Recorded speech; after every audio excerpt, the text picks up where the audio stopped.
Do you ever need to take the values in a column and split it into 2 or more columns as evenly as possible? So whether it's words, names, whatever it is, I'm going to show you how to do that in today's video. So I'm going to use this cell to set the number of columns we'll split into, and I'm going to show you how to build these formulas. So we're going to start with the query formula because it allows us both to limit and offset our results, which is perfect as we go into list 2 and so forth. So let's just show how we'd build this manually. And so select our data. I'm going to hit F4 to lock our data range and then go to my actual query. So query, you do something like select, and you can select columns. We can just do asterisk for select all. And then we can do things like limit and offset. So we could do limit 50, 0. And if we go like this, we can see it starts at the first one, and we should have 50 results. So if we check our count, sure enough, there's 50.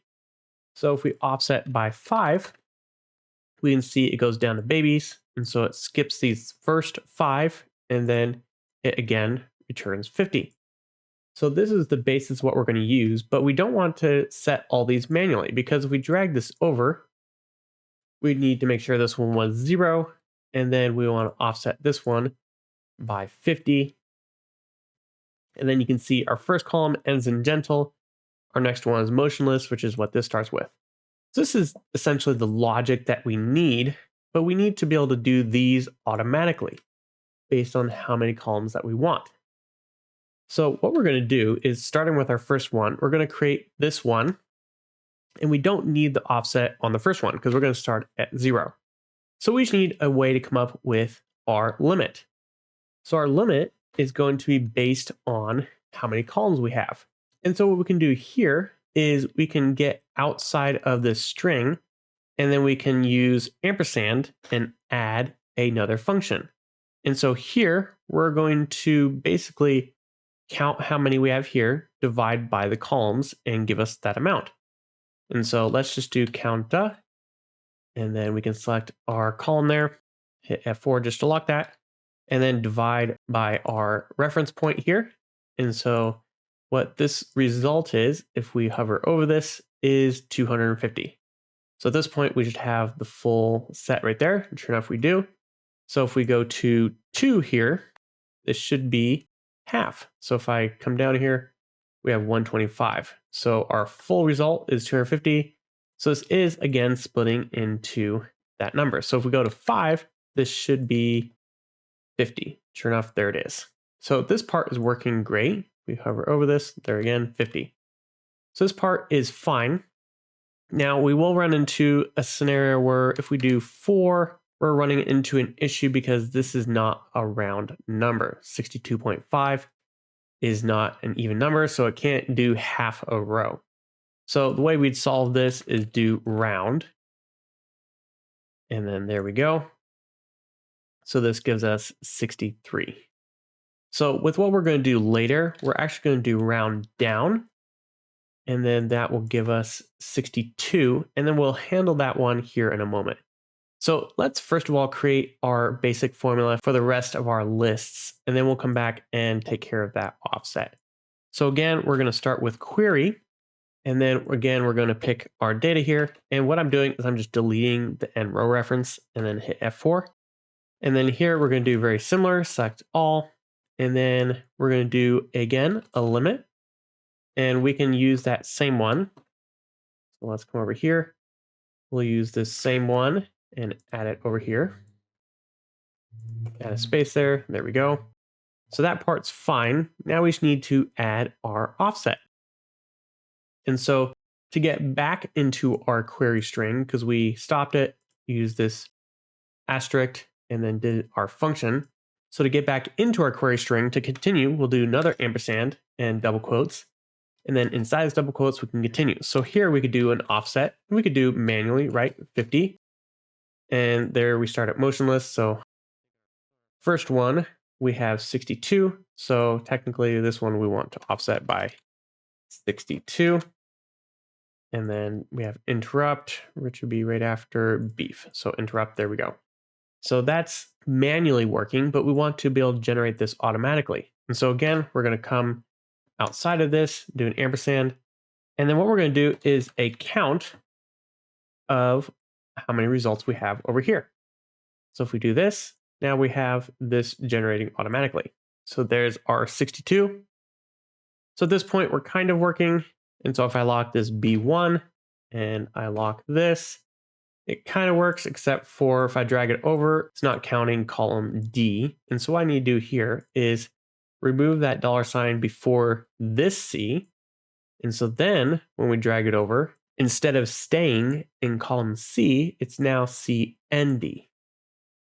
And so now we're at Warren. And so if we go down here, so Van, we go search Van. Warren is the next one. So we come up here, there, that is working correctly. So this is most of the way there. The only thing we need to accomplish now is if we keep dragging this over, we do run into this error here. And so what I'm going to do to solve that is just wrap this with an if error. And then we can drag this over again and go all the way.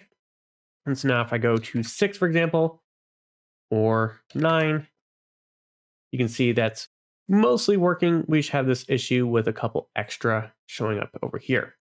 So we need a way to incorporate these into these lists. And so to do that, if you're ahead of me, we're going to have to count how many we have and then add them sequentially. So how will we do that? So we have our 4 columns here and we have our count here. So let's just do a couple things here. Count A2 to A.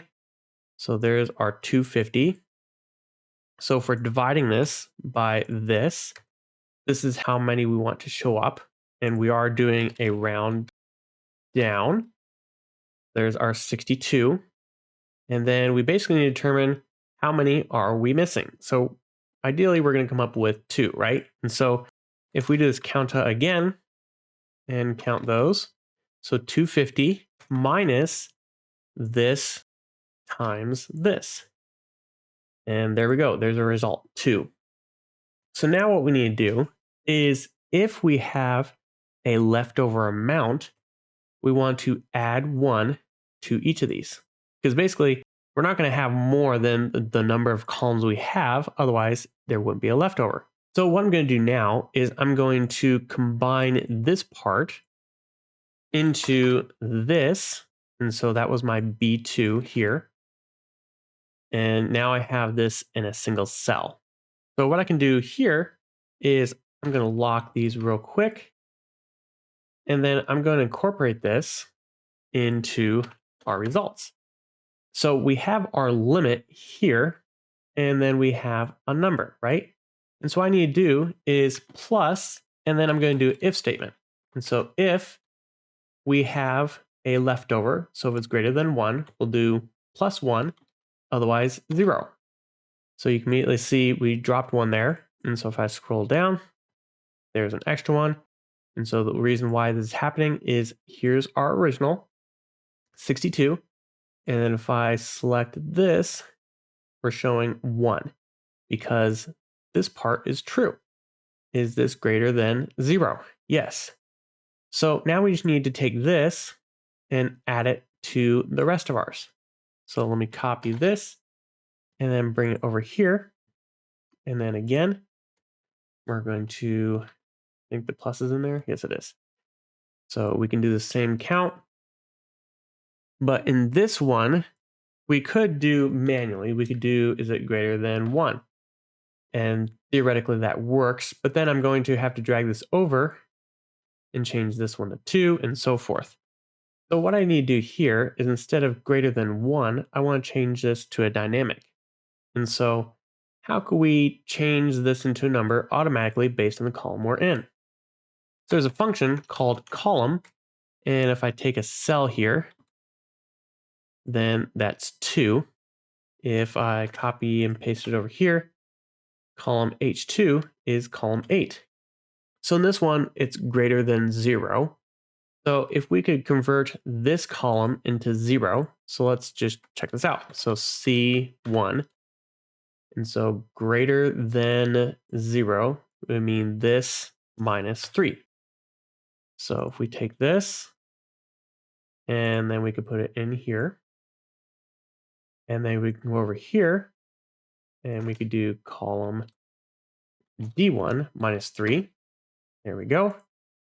And then at this point, we can drag this over and then let's test this out. So let's go to 2.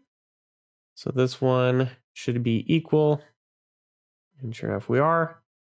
We go to 4. It's now bringing them out. And there's our extra 2. If we go to 6 and scroll down, so there's our extra ones right there.